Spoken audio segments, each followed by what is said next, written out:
Alright, just picked up this S5 this morning for a basic service and brake fluid flush. So I'm just going to look it over, do the basic inspection, see if there's anything else that needs to be addressed. This is the first model year to this chassis. It's a 2015. So the early V8s had their known issues, but I think the majority of them have been addressed because he had it inspected recently and they only found one small oil leak. But nevertheless, I'm going to look it all over and see if there's anything else in here, like these clips. So you're supposed to have these like little quarter turn thumb screws, not these trim clips. That's not even a Mercedes clip. That one's missing. This side has the same one. That's a fender liner clip that doesn't even fit. No, that's not even a fender liner clip. This is another universal one. That's not a Mercedes clip. And then that's also another random one. Oh, and that doesn't fit either. None of these do anything. Anyways, those are incorrect. And these are all right. This is the correct style. The two slits on each side. Except for these front covers. They're supposed to be like customer accessible, so no tools required. So you're just supposed to have these in all three slots. And the other two are there.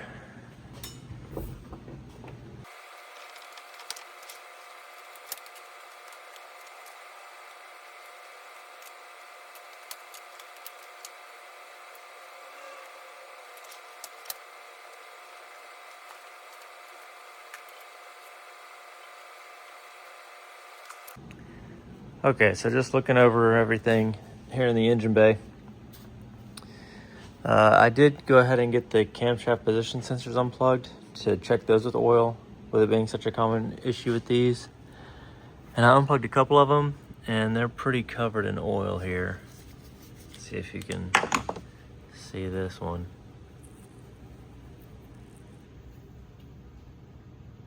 See how wet that is? This is all engine oil.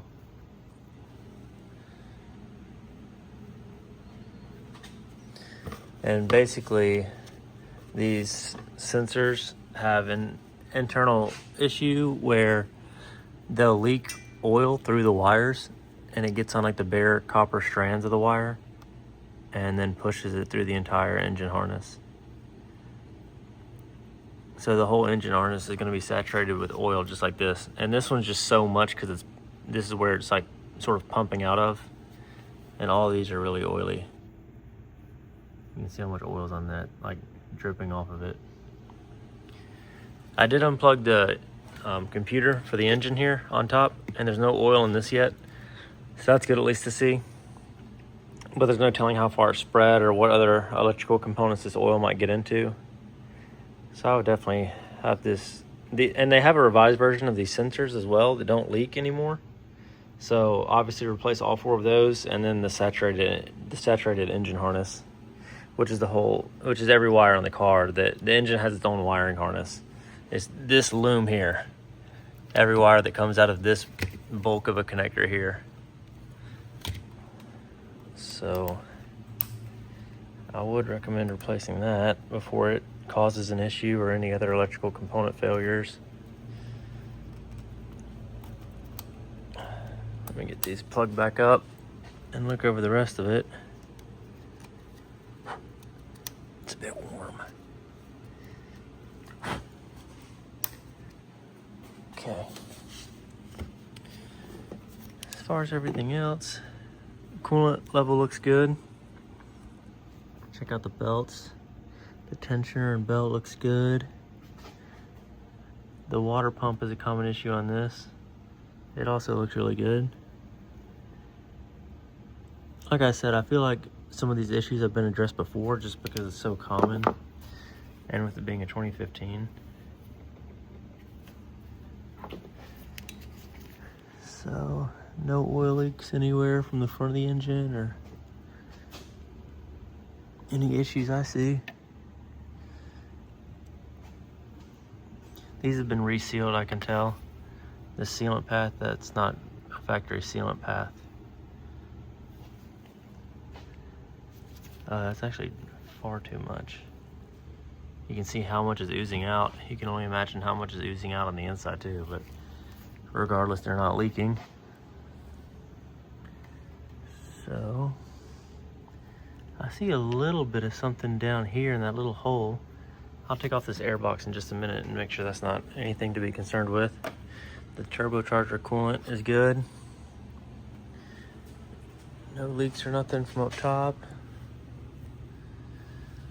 Yeah, I don't really see anything else.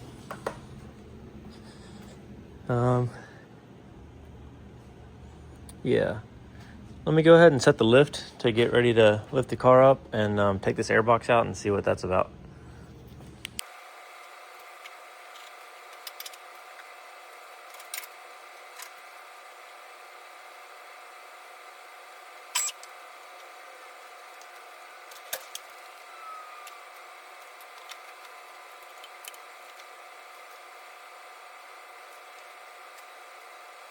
Okay, another thing I noticed when I was taking the air box off here, you got this rubber insulation pad for noise.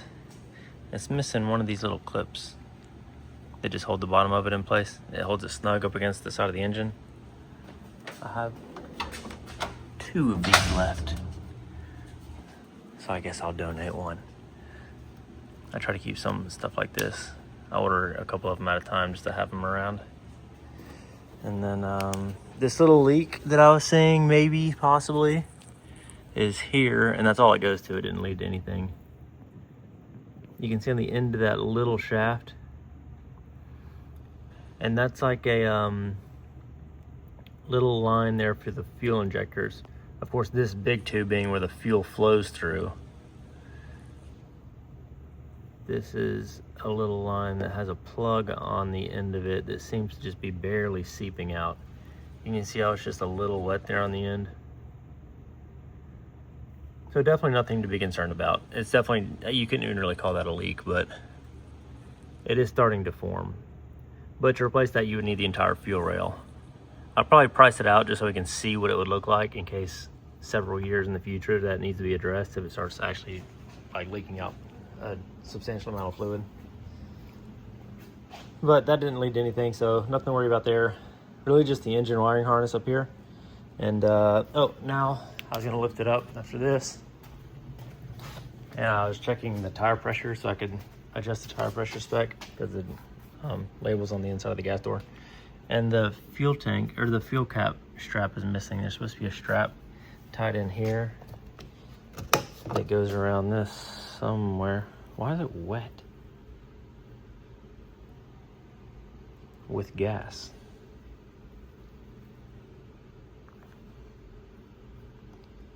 I can't explain that. The seal looks good. I don't see any tears. But anyways, this ring here, you'll normally have a strap attached to it that goes in here so that your cap doesn't fall off and run away whenever you're filling up gas. I can't explain why it's so wet. I guess I'll denote that. To the last person that filled this up missed the nozzle. But to get that strap, it comes with the gas cap. So if there is any issues with this or the seal, replacing that strap with the gas cap would fix anything there. So anyways, long story short, the spec is under normal load, 33 PSI for the front and rear. Okay, now I'll lift it up and see if there's anything under there that needs to be addressed, and then I can start on the service while this engine's still hot and the oil will drain nicely.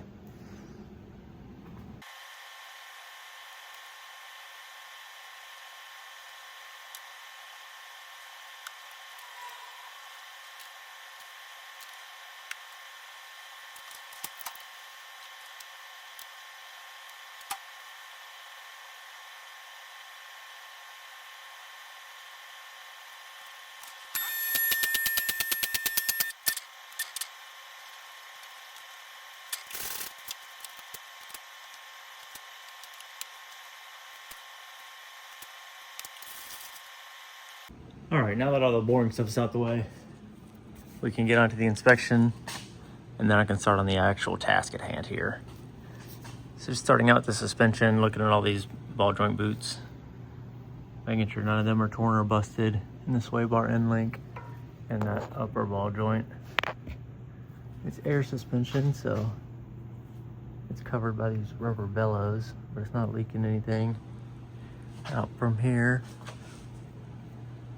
And the bushings themselves look good from what you can see. Yeah. This side as well. All those boots look good. The sway bar end links, the strut, and the upper ball joint. These bushings are good. That one too. Yeah. Okay, as far as the brakes, can't really see the inside pad. I'll probably have to look at that with a little mirror. Outside pads are good. Very thick, probably 80% life, I would say. At least, maybe even more than that. They're really thick. Same on this side. Unless something's wrong, brakes will always wear together. Like per axle, I mean. Like the inside and outside pad here and the inside and outside pad there. Okay, I see a bit of oil trace here on the bottom. You can just see some of this stuff is a little wet. Let me see if I can see where that's coming from, or if it was not cleaned up well from a previous repair or something. He said to get the camshaft plug replaced, which is on the back of this cylinder head.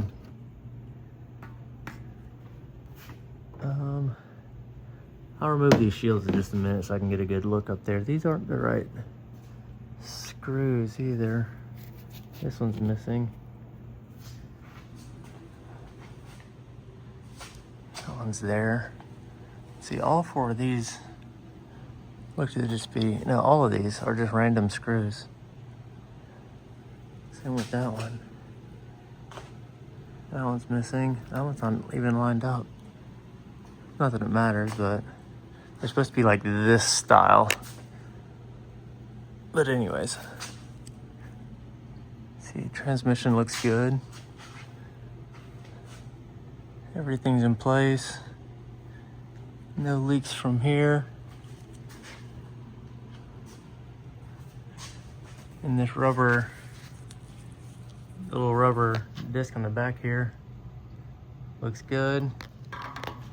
That transmission mount there in the middle bottom here is, you have to feel these, you can't really see. That's good. It's got some wear to it, but it's not completely collapsed.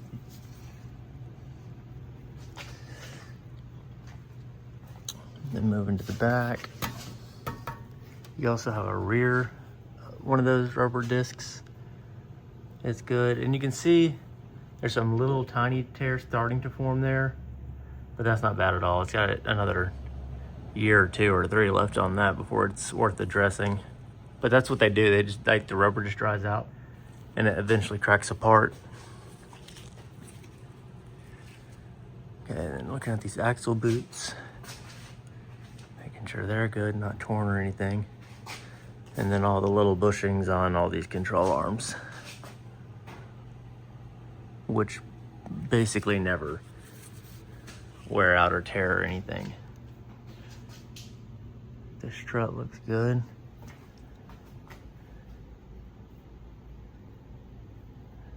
No leaks on these at all. These back bushings.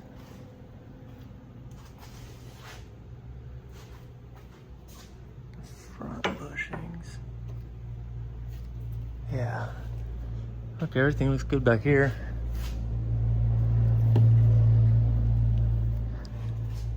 These brakes are good too. This rear tire's a little low.